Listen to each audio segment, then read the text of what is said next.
Okay, everybody, welcome to the webinar. We're going to start in just a minute. We'll just ensure that we just give people a quick chance to get onto Zoom.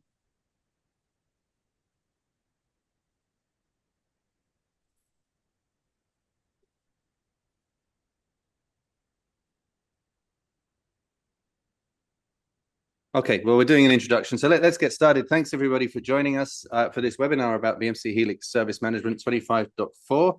I'm John Stevens Hall. I'm coming to you from Brisbane in Australia, where it is an interesting time of night. Joining me in slightly more favorable time zones will be Betty Zhu and Karl-Anders Falk, who are going to talk about some different areas of the product and go deep on OpsSwarmer and Employee Navigator. So a real good agenda, pretty busy agenda. So let me just get on with the housekeeping slide. I see some people are still joining, but let's cover this point. So we are going to be talking potentially about some future information. When we talk about futures, so anything beyond the release we're discussing, we just have to remind you that we would ask that you don't share that externally. You don't record it and grab it if it's roadmap content. If you ever need to communicate the roadmap to somebody, just ask us and we can sort something out. Secondly, of course, when we make future statements, those statements are based on our current expectations. So things are subject to change, and so bear that in mind, please. Okay, so let's move into the actual presentation. We've got a good agenda today. I'm going to just cover a few points as an introduction, and then we're going to take a look at the summary of the release and some of the features in it, and also talk about some really good feedback we've had from analysts recently, particularly Forrester in the Enterprise Service Management Wave. But then we'll get into some deep dives. We're going to be talking about Employee Navigator and agents. Employee Navigator is our agentic AI assistant for your end users, for the people you support. So very exciting. We're going to talk about Agent Studio, which is actually used to build and maintain your own AI agents using the Helix platform. And then we'll look at OpsSwarmer, which I find very exciting. I'm a big advocate of a long talk myself and presentations, and based on a lot of the work we do at BMC in our own customer service about the benefits of bringing teams together very dynamically and doing great things with them to fix things. So OpsSwarmer is going to be a really new take on that with agentic AI at the forefront. Very exciting feature. And at the end, if we have some time, we'll have some questions. Okay, so first and foremost, let's just take a look at this is a great bit of feedback you might have seen recently from Forrester. We're very keen to talk about it because I think the important message from us here is this really helps validate what we're doing. This is about this is a great example of an analyst where we've been working with them for several years, communicating our vision about the Helix platform, about ServiceOps, about agentic AI, and Forrester have really felt that it aligns with what their customers, the companies they work with, tell them as well. So we are ahead. We're ahead on both the strategy, in the future strategy, but also the strength of the offering today. And that's very exciting. It's based on a lot of real customer feedback.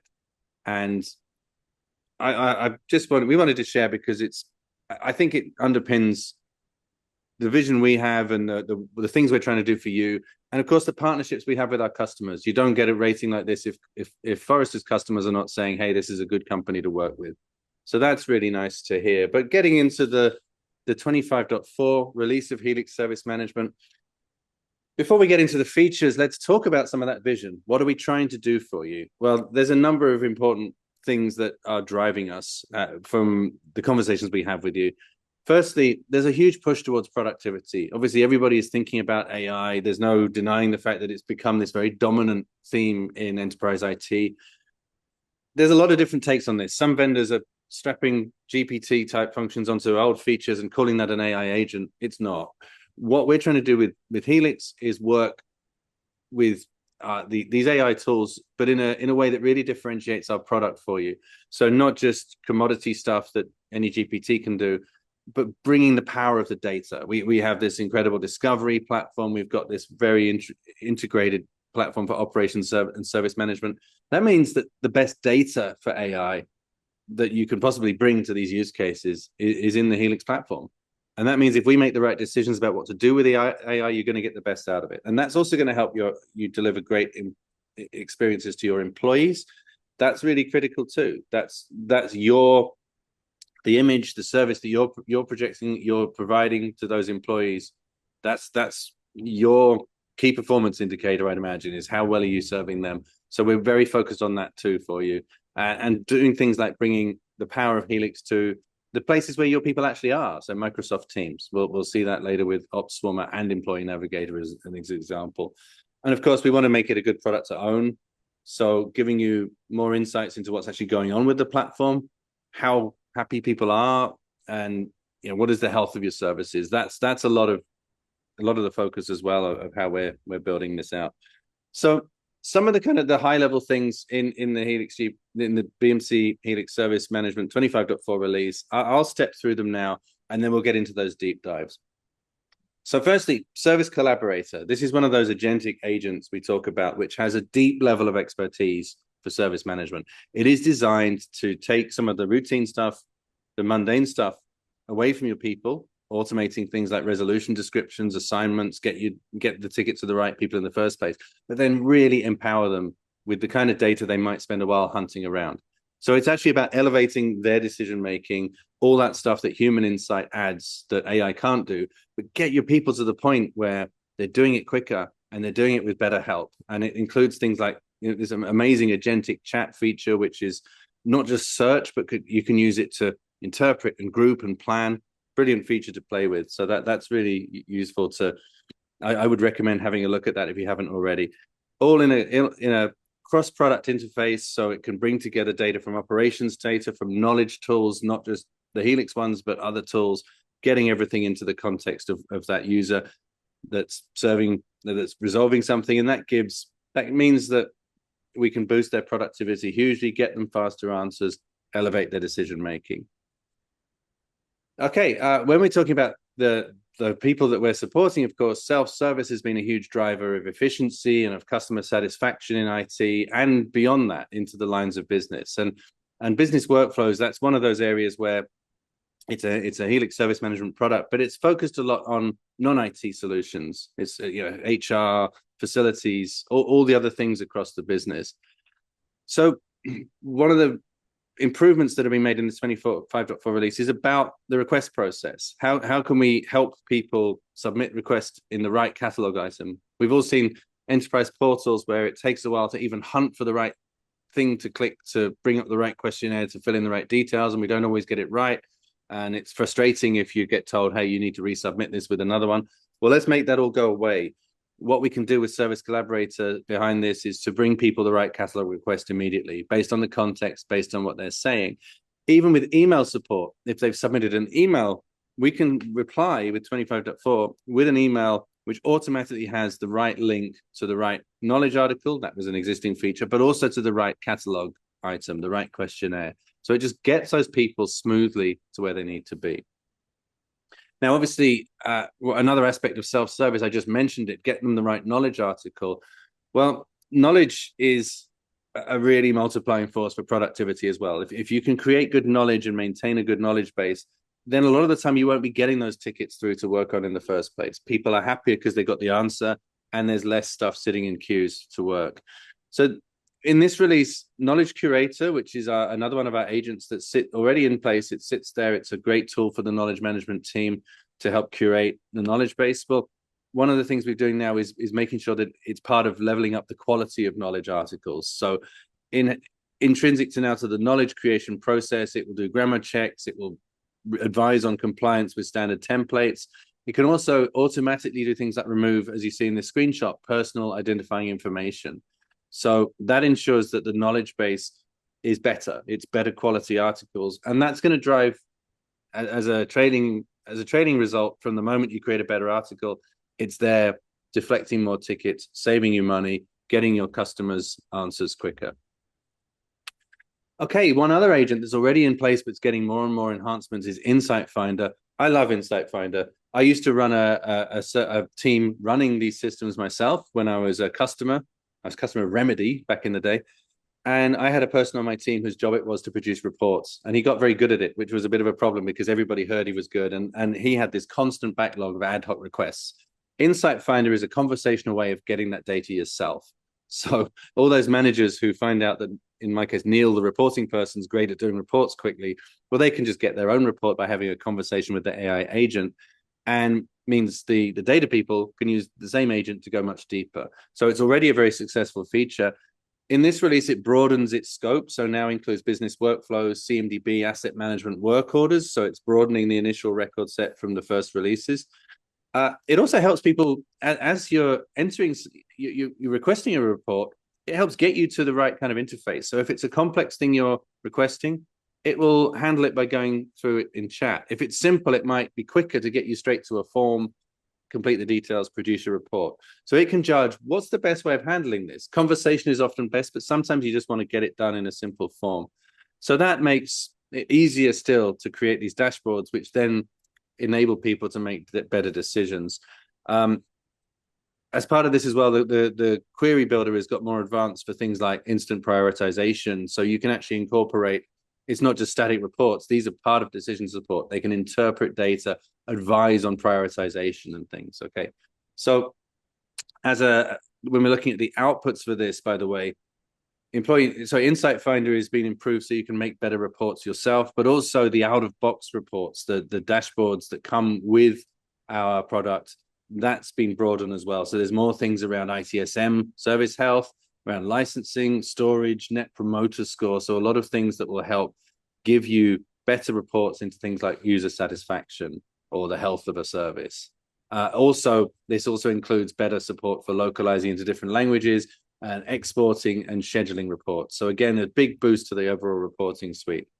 And then finally, in this stack of slides, just as this high-level thing, for those of you who run on-premise, we've got some really nice enhancements to the on-premise footprint. One of the bits of feedback we often get from customers is that we should really make sure we're always optimizing the resourcing of an on-premise stack. So we've been working on the Kubernetes and OpenShift and some of the other parts of the stack to ensure that you can deliver a smaller installation with a smaller footprint. The integration with Jenkins and Ansible as part of the actual upgrade and deployment pipeline has been enhanced. So that makes it easier still to manage updates, manage installs. There's also been an uplift on security. So for the database connections, we can include better encryption at the database connection layer. And also certificate-based authentication has been improved as well. So overall, the benefits, it cuts your costs if you're running on-premise because you can really have fewer resources backing the same performance, makes it easier to scale upwards when you need to, but also gives you that better compliance with enterprise. If you have very stringent enterprise security standards, it's going to be an easier conversation with your security team about how to implement all that. So that was a quick walkthrough of some of the high-level stuff. I wanted to really get you into the detail. So at this point, I'm going to hand over to Karl to talk about Employee Navigator. So thanks, Karl. I will let you take over the share and take over the audio. Okay, welcome to 5 below zero and a bit of snow then in Sweden compared to Brisbane's whatever it is. 3 a.m., 22 degrees centigrade. In the morning, yeah. Okay, great. So, hey everybody, my name is Karl-Anders Falk. I work as the product manager on Employee Navigator, our agentic AI tool for employees. And our vision with this is that we can build an AI agent that is behaving as much as possible like a service desk human agent. And the idea is that we can actually give you a service 24/7. You don't need to wait for a human to respond, and you don't need to sit in a telephone queue, or wait in a queue for live chat. So that is the ambition with Employee Navigator, and we are taking great steps every release. I'll go through some of the things we did in 25.4, and the core thing here is to get it more human-like. You need better AI technology behind the scene, and with agentic AI, you get a much more intelligent body behind the scene, whatever you call that thing. The AI is more like a human. It can talk to you, it can listen to you, and it can guide you in a much better way. If you think back, I've been doing chatbots since 2017, 2018. In the beginning, they were pretty dumb. Now they are much more intelligent. And this release, we worked a lot on the conversational design and how it looks and how it feels when you talk to it. We already added things like you could upload images, you could upload documents, you could talk to it. This time we worked a lot on how it feels when you talk to it. It's very subtle and a little bit hard to test, but that's what we have been doing. So I'll show you a little bit of what that means in practice a little bit later. But we call that the supervisor agent. And when you talk to it, it will try to understand what you look. Try to understand what you look for, and then it will use the tools and some other agents that it collaborates with. So we talk about the swarm of agents that the supervisor manages. You can think of it like a team of people working. There is a manager for that team. How far you get in behaving like a human. A human has got limited knowledge and you need to escalate. The same goes for these agents. And John was talking about the knowledge, the quality of the knowledge and the scope of the knowledge base you have. That will decide when it cannot respond to you. And that might be frustrating, but there is always help, because you can always escalate to a live chat human agent, or you could raise a request. So here we have, you can ask 1 or 2, 3 questions, and when it then detects that I can't really help this person, it will offer you live chat. You can see that down here, or to create a request, a generic request. So it is having some conversational design there to after, when it thinks that you can't get the help you need, it will actually offer that other proposal. It is also sensitive to your mood or your sentiment. If it feels you get frustrated because you say some strong words, maybe, or I'm stressed, or I want it now. I mean, when you can talk in a way so you understand that people are frustrated, but you can also chat in a way so people understand you're frustrated. That will also generate these buttons, so you can actually talk to a human instead using chat. So that is important. And live chat is, of course, like you, instead of chatting with the AI agent, you chat with the human agent. So somebody in ITSM on the back end will respond and talk to you, so you get that help.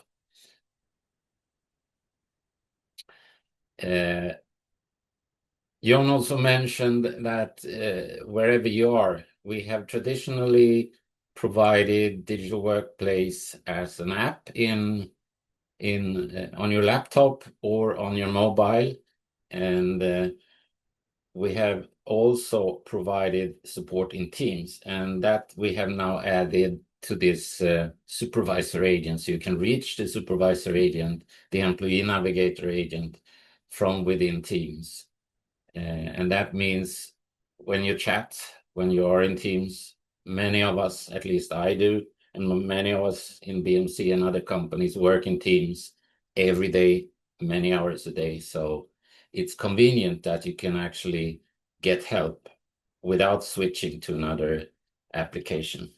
It behaves the same. It doesn't look the same. It looks more like a Teams experience, but it's the same AI agent behind the scene, the same Employee Navigator. You will recognize it in terms of how it responds to you.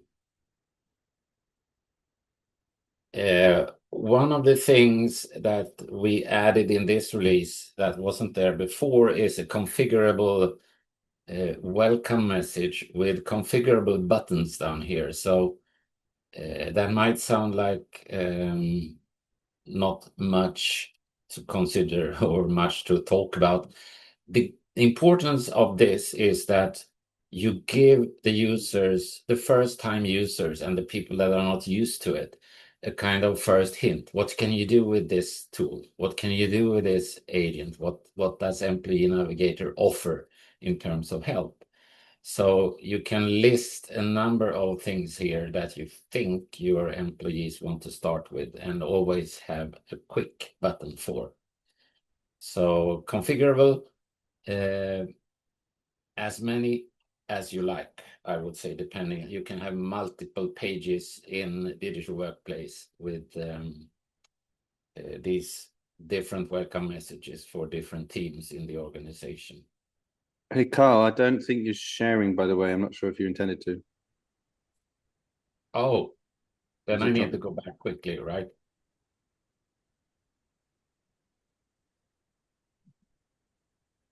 Is this better? Just see. Yes. Started screen sharing. Yes, there you go. Thank you. Okay. So let's quickly repeat. The supervisor agent gives you a more human feeling. You discuss with the AI agent, but it should feel like you talk to a human agent as much as possible. You have the ability to upload images, documents, and you can talk to it. So many nice capabilities. This is the ability to fall back to a live agent or to request, those two buttons. So whenever the AI agent can't help you, it will give you the option to talk to a human. And then we have the team's look and feel of the same capability, essentially. There are a little bit fewer capabilities in Teams because in Digital Workplace, we can control the UI completely. In Teams, we have to rely on the SDK or the capabilities we have in Teams. A little bit limited. The welcome message with the buttons so that you can give a quick start to people using it for the first time, or if you don't use it that often. This one allows you to share if you work with it and it responds with the help that you want to tell someone else. You can easily click the button and copy and paste in a mail or in a Word document. We have it in Digital Workplace. We have it in Teams. We have it on mobile. We also offer it now as an iframe, which is a way to put an icon like this one on any web page. If you have an intranet, you can put it on there. If you have some web pages where you want to give access, it will show up as an icon. When you click on that icon, it will, if you're not already logged in to Helix, the Helix platform somehow before, if you're using ITSM or Digital Workplace or anything, you will be logged in. But if you're not, it will ask you to log in. And when you're logged in, you get the same Employee Navigator experience, but without having to open Teams, without having to open Digital Workplace. You can actually start working right on the web page you're on already. So I have a few demo videos I wanted to share with you. So I'll switch to the first one, showing you a little bit how it behaves. This is Digital Workplace. It's a studio page for a landing page for a company, you can say. And on here, you can start Employee Navigator by this little icon. That's the default way of reaching it as a side panel. You can also have it configured in a search bar in the middle of the page, make it even more obvious. Let me demo here. So you click on that icon, it shows up. You can see the welcome message. And here, if you look at this message, it's pretty detailed. I say a lot of things in the same sentence. I need to place an order for an office interior, including a chair for the reception. I misspelled the chair from IKEA and deliver it on latest end of next month. And what it does now, It's actually looking in the catalog of Digital Workplace and see if it can find any catalog item that I need to go back a little bit. I stop it here. So just to show you the difference. Oh, doesn't go back. Yeah, no. So you see, it asked me, do you want to walk through? And because I said yes, it will start asking me questions about this. And I didn't really have to answer the questions. It jumped immediately to show the questions that is normally asked. It was the reception area because I said that in my ask. It said share. It found out it was share. I said end of the month, which is November 30th. I said IKEA. So this Employee Navigator agent is so smart, so it can actually pick up things that you have been talking about in the chat beforehand, and it will fill in the questions.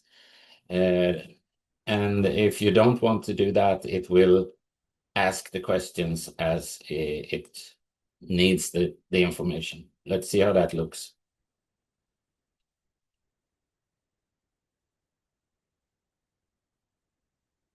So now I started over, and now I ask the same question, but look, I take away those details.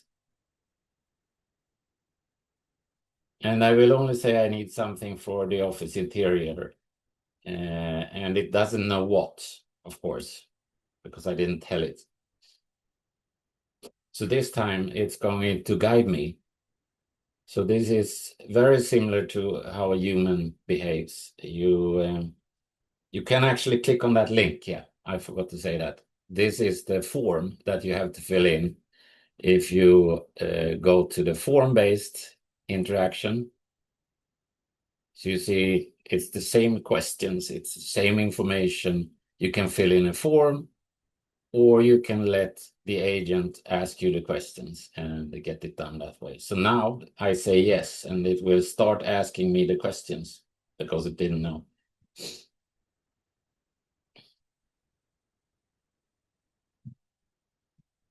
So now I have to select same things you saw in the form, but now in the chat. So it's up to you how you want to do this.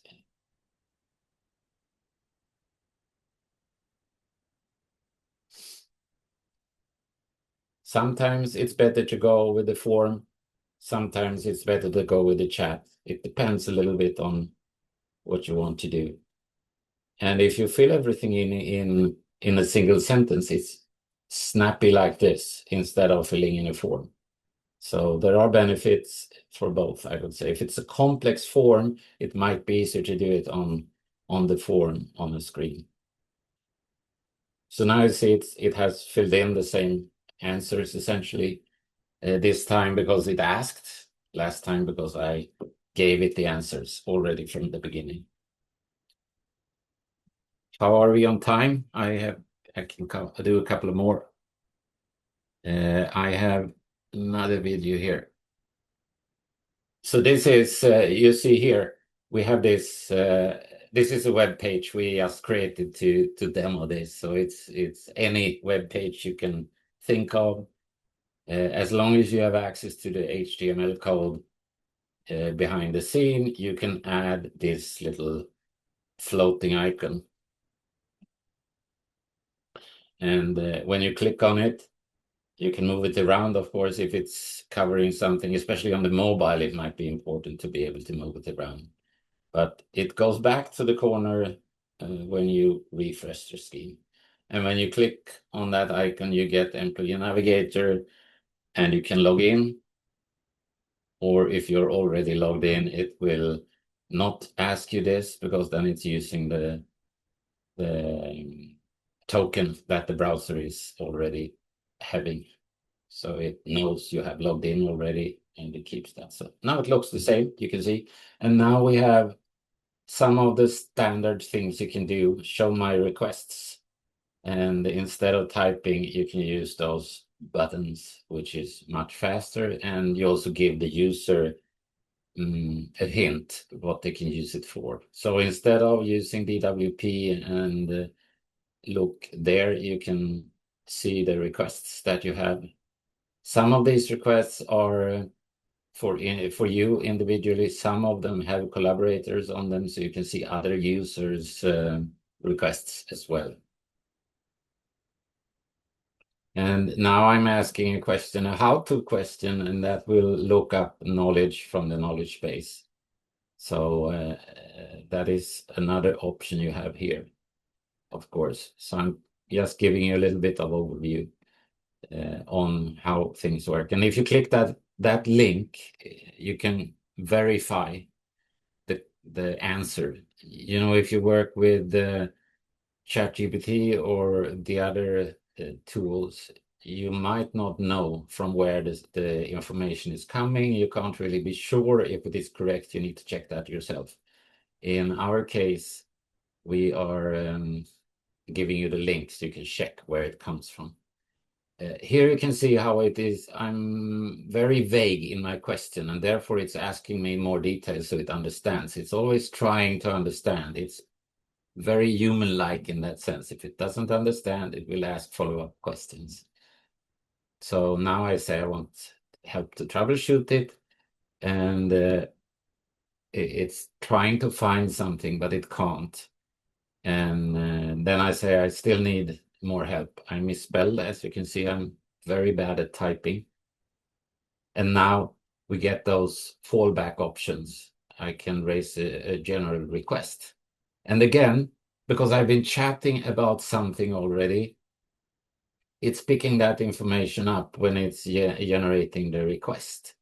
And it is actually summarizing the conversation so that when it has generated a ticket, the support staff in the other end will get that summary and will know what we have been talking about on the AI agent side.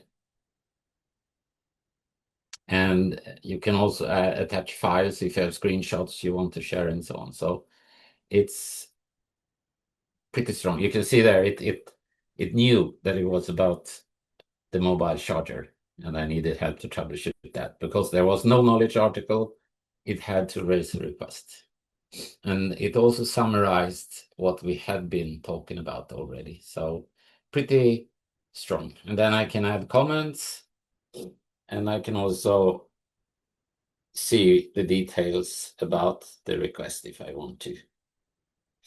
You see here, and I can add images, I can add documents, whatever is needed. Typical question. When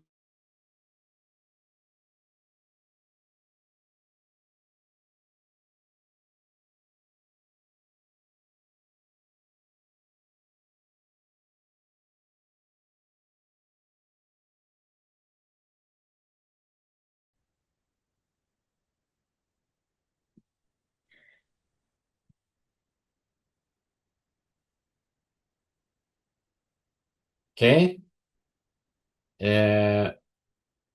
I think I'll stop there. I have another one for Teams, but Betty will show you how it looks in Teams. So I think better you see how it behaves in Teams in her demo. Employee Navigator looks the same. It's just different questions and a different agent behind the scenes. So thank you very much for the attention, and I'll hand it over to Betty. Thank you, Kath. Yeah, and actually that's a great segue to kick off.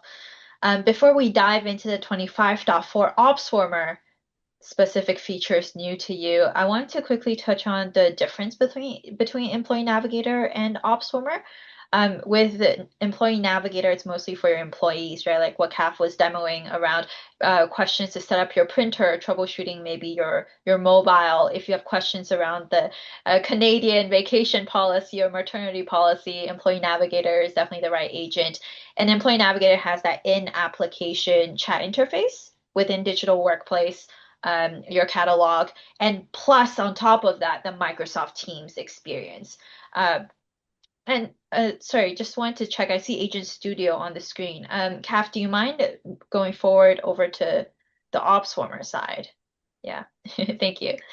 And OpsWarmer is exclusive to Microsoft Teams. So OpsWarmer doesn't have like an application experience like Kath was showing.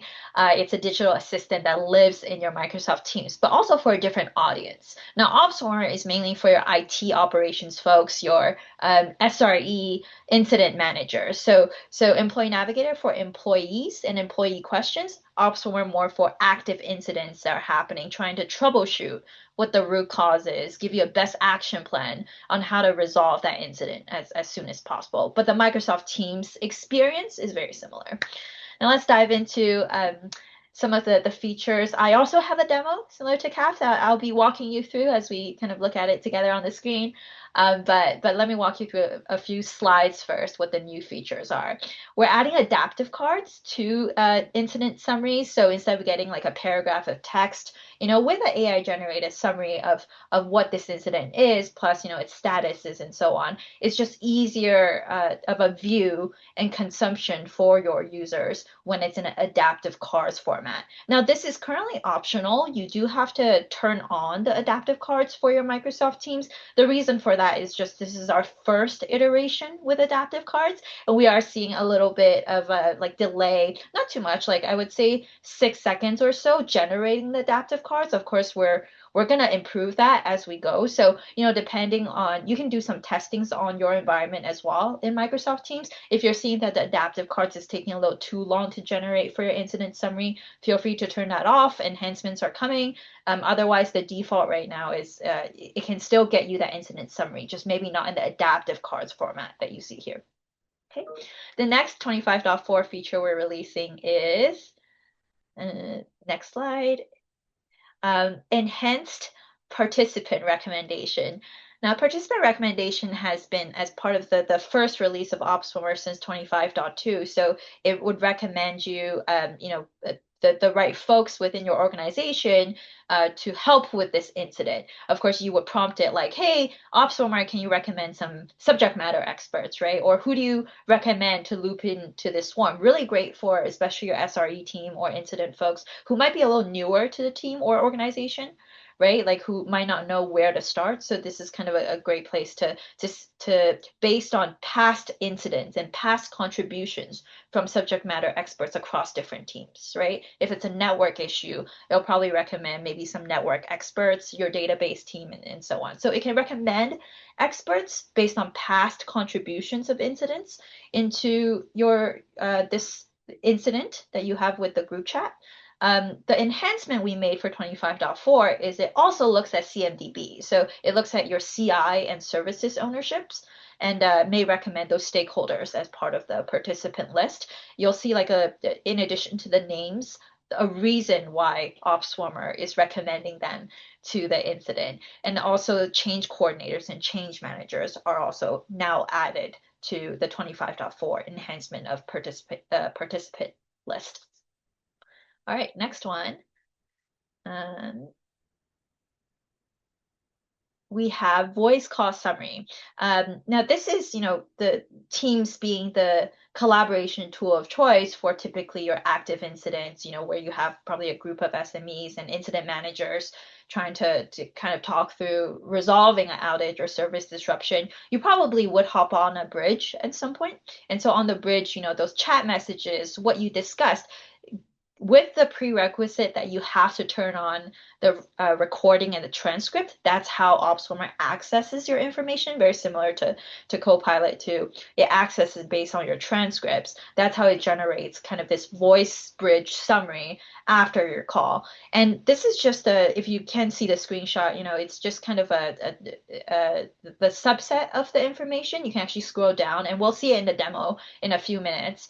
That it also surfaces insights like your participation list, your key discussion points, right, that you talked about. It'll talk about action items for who that it generates mentions in the bridge call as well. And the best part with this voice call summary is you can ask OpsWarmer to add it directly to the work log of the incident ticket for tracking. You don't have to go into your ITSM, maybe log into Okta, authenticate, go into the incident view and then add it, copy and paste, right? Maybe your manual notes. So the team's experience, really, OpsWarmer intention is just to break down the silos. You can kind of do it, what you would do today, adding these notes into the ticket, but you can do it without having to leave Microsoft Teams.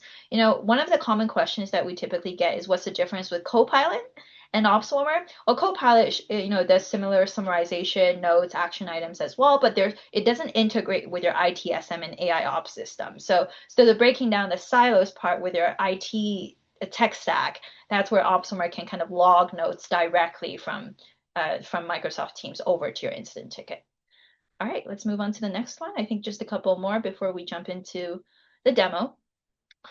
The change analysis feature was introduced on the last release, 25.3, and that's, as you're troubleshooting like an outage or a service disruption, you can ask OpsWarmer like, hey, give me a change analysis, or what changes happened recently. That's usually one of the first steps, right? You would probably try to look into as you're troubleshooting as a service disruption. So OpsWarmer can give you a change analysis of some of the changes that may have happened recently. And in addition to the analysis, the summary of why this change occurred, at the end of the change analysis summary, you'll actually see that we included the change manager and change coordinator proactively now. So you don't have to go hunt down that information after getting the CRQ ID.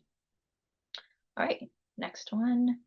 And this is the last slide before we jump into that recorded demo. So this is partial incident handling, where if you don't remember the 12 or whatever, like 8 digits of incident ticket ID, you can just ask OpsWarmer to look up a incident ticket based on the last few digits of the ticket. I would recommend 3, like when I use it for my day-to-day. Usually if I want to look up an incident ticket, it's the last 3, but you can also do last 2, and OpsWarmer will surface the top 5 most recent incident tickets that matches your prompt. So if you're saying, hey, give me an incident ticket that ended with like 99, it'll give you up to 5 of those incident tickets that can find matching the end with the 99, right? Of course, the first 11 numbers or so, like it could be whatever, based on the most recently created tickets. And then you can further narrow down your query by, if you want to say, hey, OpsWarmer, this is too many and I actually don't see the incident ticket that I'm looking for, but I remember the ticket I'm looking for was generated maybe like last month. So you can actually further narrow down your query with additional information. All right, without further ado, I believe the next slide is the demo, and we'll jump into seeing how this works in Microsoft Teams. Give me 1 second to grab the screen share from Kath. Thank you.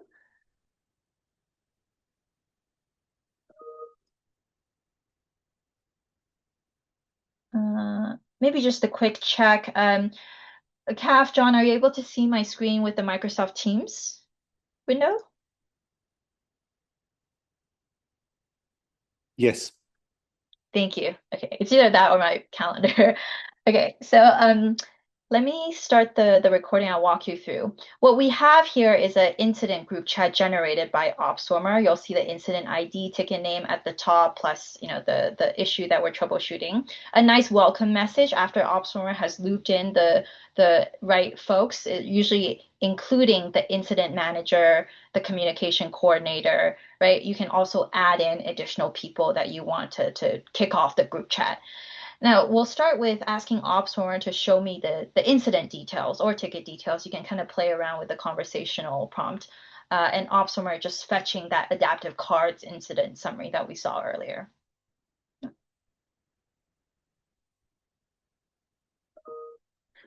And you'll see from this ticket, the priority, the status, whether it's a major incident or not. You can use it for minor incidents too, right? Or troubleshoot like issues in general. Which service is impacted? In this case, it's Apex Online. Which CI is impacted? And you'll see some AI-generated summaries to point you in the right direction with what this incident is about, when did it occur, and what are some of the recommended next steps that you can take. You also see the activity log so far. And as you know, the activity log gets added on, of course, it updates. And for the next part, you can ask OpsFormer to recommend some SMEs for this incident. OpsFormer is just grabbing the list of participants it'll recommend. By default, it will recommend up to 10 participants with the reason of why it's recommending them to loop them in. But you can actually adjust that 10 to 5, right? If you want less or more, it's totally up to you.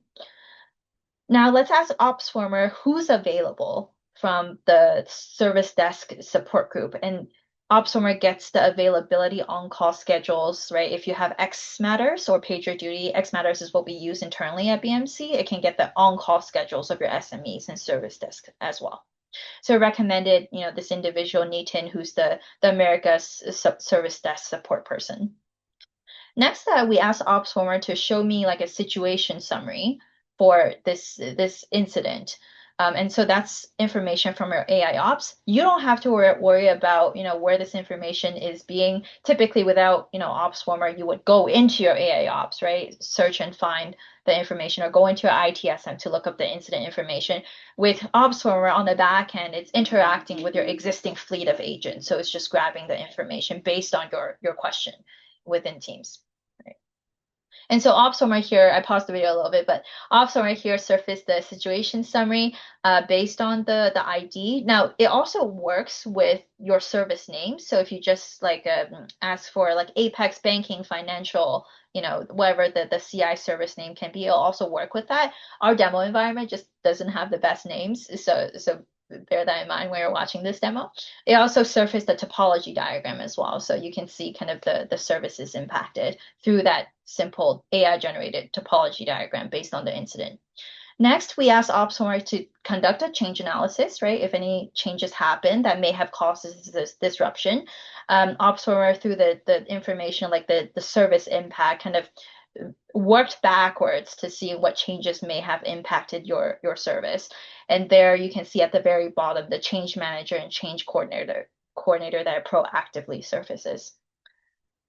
You can also ask OpsFormer to show like similar incidents that may have happened in the past that might help your team point to the right direction on how to handle this incident as well. This was actually a feature released in 25.3, but I included some extra features just to tie in the story a little bit more nicely.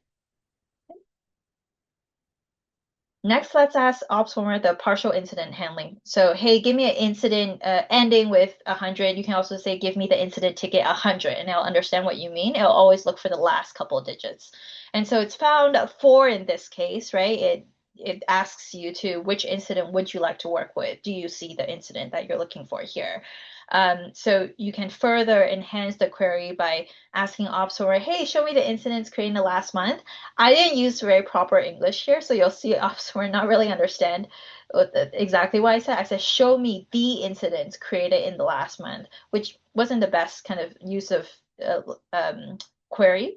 But I like to include this here because sometimes, with these conversational AIs, you just have to play around with the language a little bit. I clarified a little bit more. So this time I phrased it more clearly. Give me the one that was created in the last month. So it's a little bit more understandable that's relating to my previous query, right? Around, hey, give me the incidents ending with 100. Now give me the one that was created in the last month. OpsFormer understood and surfaced the one that I found was created last month. If it found that more of the incidents were created within the last month, it would give you more of a list, right? And maybe ask you, hey, does it look like the incident you're looking for is one of these two? Now let's prompt OpsFormer for the voice bridge summary. So asking OpsFormer, give me a summary for this call that we had. You can use the meeting URL, and later in a few seconds, you'll see that you can also use the meeting ID. I'll just skip a little ahead here, and you can see OpsFormer providing that summary that we saw earlier in the deck as well. Provided the key discussion topics, action items, next steps captured. The best part is you can just prompt OpsFormer to log this into the incident ticket, right? You don't have to go into ITSM and copy and paste to do this. I just skip a little forward, and you can see just wanted to show that OpsFormer can also get the summary from the meeting ID, right? With the meeting ID, it may ask you for an email address, just so especially if you're the organizer of the meeting, just because it wants to make sure you have permissions to access that call or that transcript in case it was set up as a private call. Okay. And last but not least, this is the end of the video, but you'll see, just to tie it all nicely together, hey, OpsFormer, add these summaries, right, to the work log notes for tracking. And you'll see that hyperlink of that incident ticket. You click on it and it brings you directly into the ITSM incident ticket view.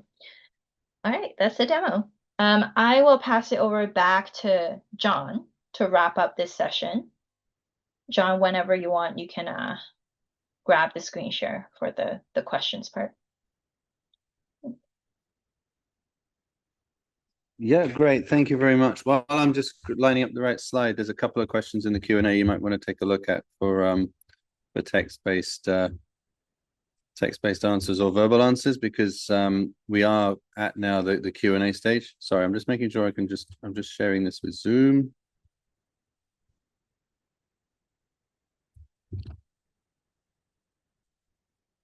Okay, so yeah, if just taking a look at a few of the questions here, we have got I think you covered some of these. So what's the difference between OpsSwarmer and Copilot? But it's still a good question if you want to I pick can that one up again. Yeah, sure, I can kick it off. So Copilot is like a one-on-one experience with the users. So typically with Copilot, you can also ask Microsoft Suite questions like, hey, I'm looking for this email, which I use all the time, by the way, and also maybe this Microsoft Word document or PowerPoint that was created. And it's a very much one-on-one experience.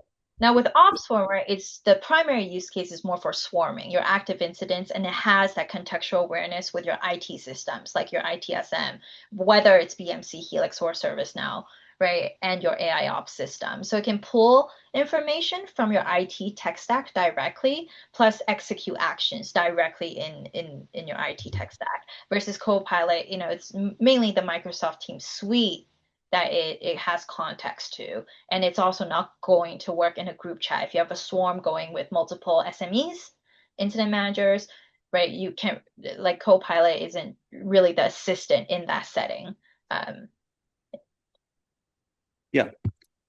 Okay, we have some, there's one other question. Does it work with other systems apart from Helix and Microsoft Teams? Is a good question. That's a great question. It highlights the openness of our platform, and it does have third-party integrations. I mentioned on the demo, like Xmatters and PagerDuty. If you have those, that's where it gets the on-call schedules from. And we're building out like additional integrations with Jira as well. So that'll probably be coming in the next couple of releases, a Jira integration. On top of that, it also supports currently not only BMC Helix ITSM, but if you're a ServiceNow customer, OpsSwarmer can also work with your ServiceNow system. We do recommend having Helix AI Ops though, just so you can combine the power of both ITSM and AI Ops, right? And you can tie those situations alerts to the incident. Change analysis is also from AI Ops. So, but to answer your question, yeah, ServiceNow is definitely something we support as well. Sometimes with this question, you may also ask about like the chat interface. Currently, it's only Microsoft Teams experience, but in the future, we could look at Slack or other systems as well. But it's not a priority for us right now. Thanks. Yeah, thank you. And I mean, actually, there's a question there that is a little related to that. Is what is the advantage of Employee Navigator's open architecture? And again, I mean, that's a point we would make. You can use these tools with multiple platforms. We don't regard this as something that we only should be limited to customers who have a full BMC Helix stack. We're trying to bring value to everybody. And so that's another great example with the Employee Navigator, where it can be used. For example, if you have some BMC tools, but the ITSM is ServiceNow or another tool, then it's actually a really great way of upping your service quality. We are significantly cheaper for a lot of these use cases than either using Copilot with the full license, which is a very expensive per seat license, or some of the prices that other vendors are charging. I want to focus this on Helix, not those other vendors, but a lot of you may have a bit of a hybrid solution. The per seat licensing, there's no uplift for these things. Employee Navigator comes with the standard license. So an Insight Finder comes with the standard license. For OpsSwarmer, then that's the advanced SKU. But you get Employee Navigator anyway, and one of the things that makes a huge advantage is that compared to putting all your employees on a full Copilot license rather than Copilot, the more basic one, it's just radically cheaper. And the other thing is the AI behind these things. We're not making you take a BMC Helix large language model that is proprietary and closed and expensive. We've made a really good decision, which is people are going to want to use their enterprise agreements with LLM providers. You've probably signed something with Google or with OpenAI or whatever, because most enterprises have. Why not use that? You've got the service credits, you've got the architecture, you've got the clearance with security. We keep it. And the other really important point is if you then go ahead and change vendors down the line, all that learning that goes into the LLM as it gets to know you and gets to know your people, which they do, that doesn't get lost in the blink of an eye because you had it all in a proprietary LLM. So there's an economic advantage. There is also a data ownership advantage. Our architecture is pretty different to a lot of those vendors where they've sunk huge money and unnecessarily so into these proprietary LLMs that they're having to charge for, having to push those costs to customers. And architecturally, that's a really bad thing as well, because you lose all that IP because it's in their model, not in your system.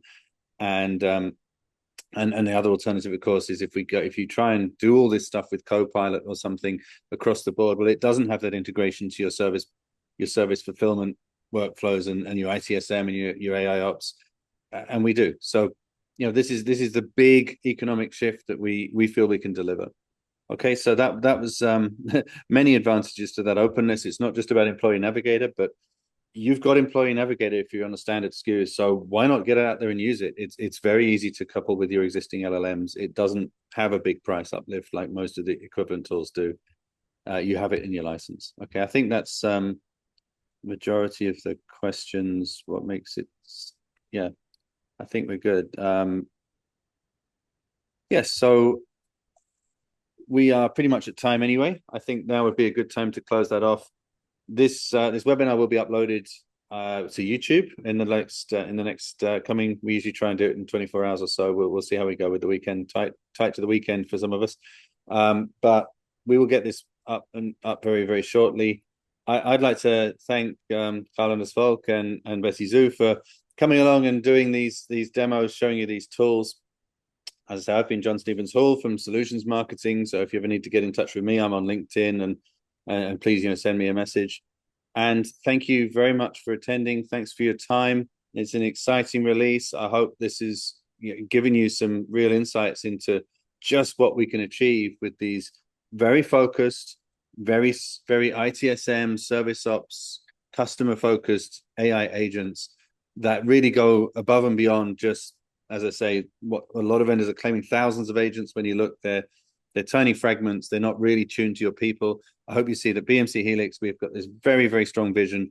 We produce these AI agents that work with your people. They complement your workers, complement your experts.